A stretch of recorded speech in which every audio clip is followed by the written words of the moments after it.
Welcome back to the channel. Hit the like and subscribe button, and thank you for watching. Today we have the Nintendo Switch OLED unboxing. This one is in white, so let's go ahead and take a look at what the differences are. Alright, so as soon as we open up the box, we can see the Joy-Cons. I wonder if there are differences in the longevity of the Joy-Cons, since they are known for having issues with ghosting.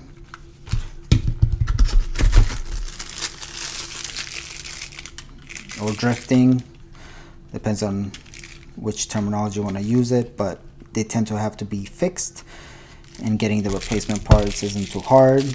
It just can be somewhat of a pain or nuisance. This is itself is the Nintendo Switch.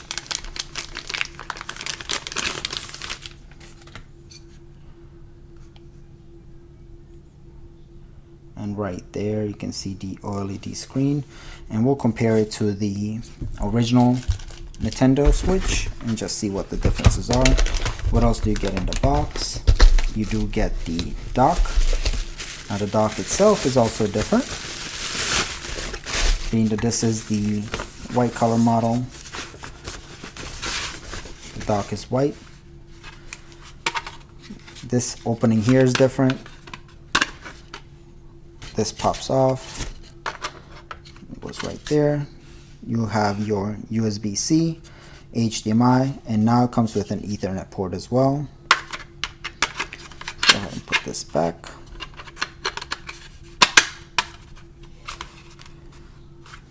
Right there you can see all the placements, and that seems like the biggest difference right there. Comes with your HDMI cable, Joy connections for your Joy-Cons,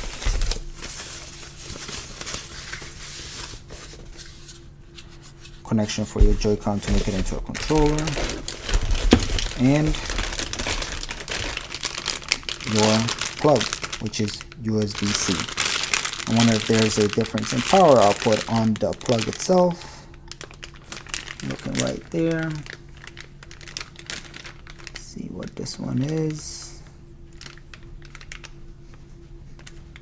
39.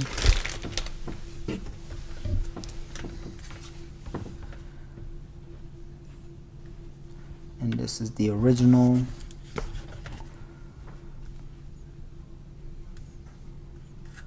Which I don't see it specified, but looking at them,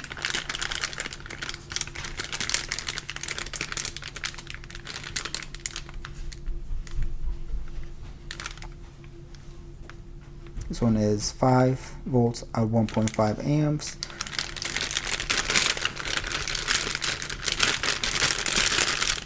And this one is 5 volts at 1.5 amps, 7.5 volts, 15, 2.6 amp, 39.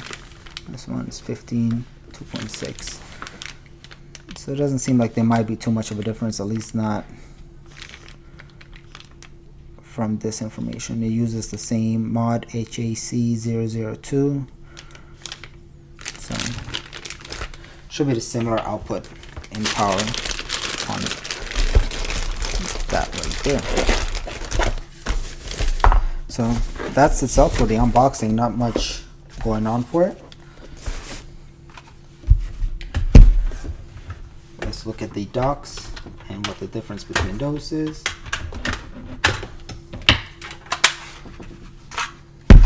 We have the original. The light right here is smaller. You can compare them. That's a bigger light, smaller light. Shows you the icons. Both are smaller. Nintendo Switch and big logo and letters. And it's more of a print on the plastic.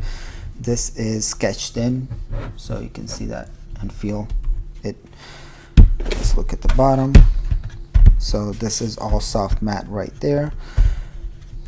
This one doesn't really use any soft matte, just has its legs. We're looking at the back, and this definitely has changed.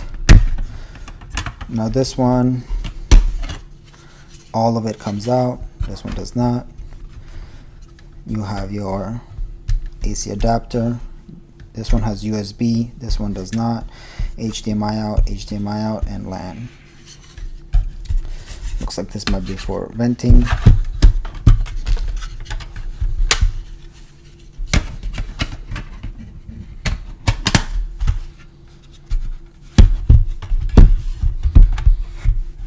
And you can see how they look inside there. Not much of a difference when it comes to those connectors.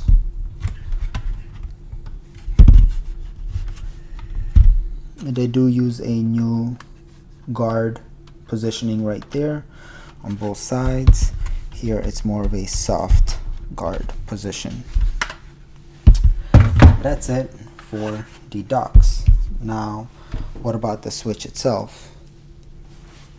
So we'll look at those and see what the difference between the switches is. Right here we have the OLED model. And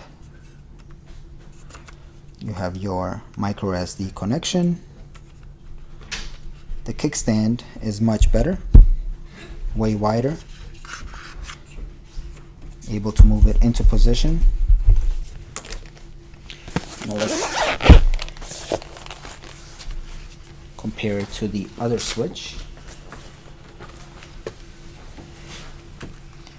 So let's go ahead and remove the Joy-Cons.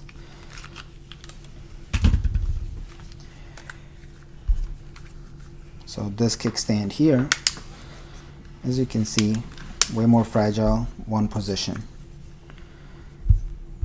That's the position you can put it in. This one, lay it more flat.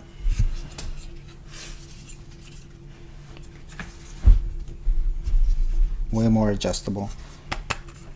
It is plastic, but with just that adjustment level, that's much better. Now let's look at the back. You can see there's speaker grills right there. This one is positioned more on the bottom. When you look at the bottom, you'll have your USB-C. That's very similar right there. You have your slits right there for your speaker. This one is right there. On top, game card connection. The slot is different. This one folds over. This one does as well, but this one's bigger with how the connection is and more squared off. And your headphone jack connection is different. You can see the vent is different as well. Now this one feels a little bit more solid on the build here. This one is matte finish. Now this has gotten some wear on it, so it feels more of a gloss finish to it. Your volume controllers are a little bit different, and so are your power button. Those are the biggest differences when you're looking at them in that aspect.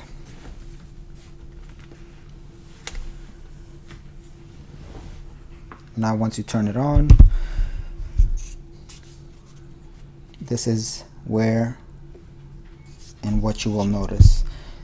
This screen runs straight across here. So if you run your finger across that bezel, you are touching the whole bezel. This one, you can see this bezel is so much nicer. It's almost non-existent when you compare it, making the screen bigger, and because it's OLED, should be richer as well. Let's look at the Joy-Cons. Let's compare this real quick. I don't see much of a difference in the Joy-Cons.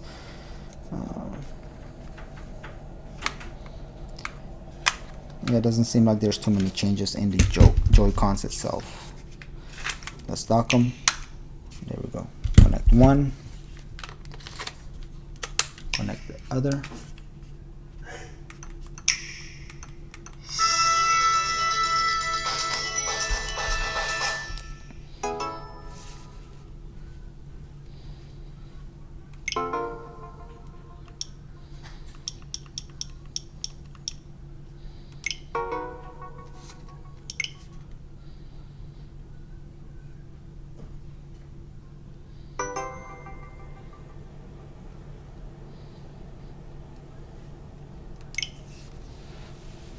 Let's connect it to a network.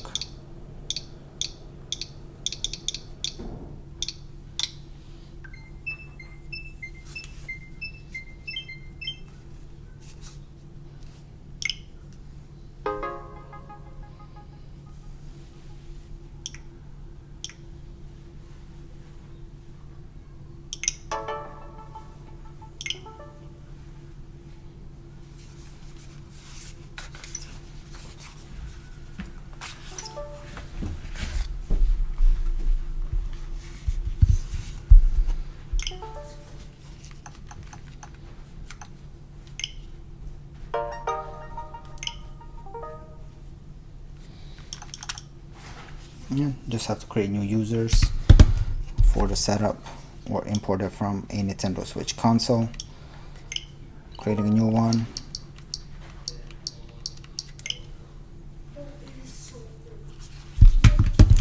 But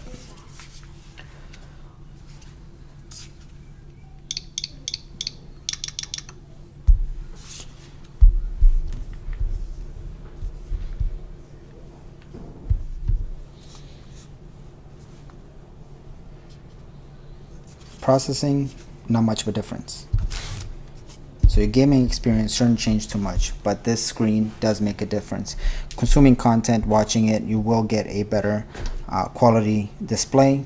And if a quality display is what you're looking for, then definitely go with the Nintendo Switch OLED. If you currently have an existing model, do you have to upgrade? I would say no, because if you do connect this one to a TV, you're going to get the same performance. But on the fly go, if you've had this one and has damage and it's been repaired multiple times and not working properly, and you want a Nintendo Switch, then go ahead and invest it.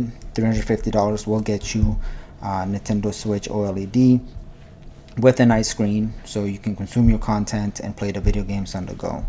Hopefully they improve the Joy-Cons. As we test them, we'll find out. But again, if you have an existing one, because there's no hardware changes that are significant in the performance, I don't know if you really need to switch. There might be minor speaker changes and quality in audio. If you are a person that likes high quality displays, then $350 to get yourself on OLED. Go to GameStop, maybe sell this one or sell it somewhere else and put the difference towards an OLED model. As for me, I do like it. I do like the display. Can't wait to try out some games and just see how good they are. We'll play some Fortnite and some of the Legend of Zelda and some Mario, just to see how good of a quality. From my testing in the stores, it does seem to pop out more, and we can expect that from an OLED screen. Durability, we should be able to get as pretty good durability as well. And we'll see about the battery life, since OLED should be a little bit better with the battery life as well. But we'll stay tuned for more. Hit the like and subscribe button, and thank you for watching.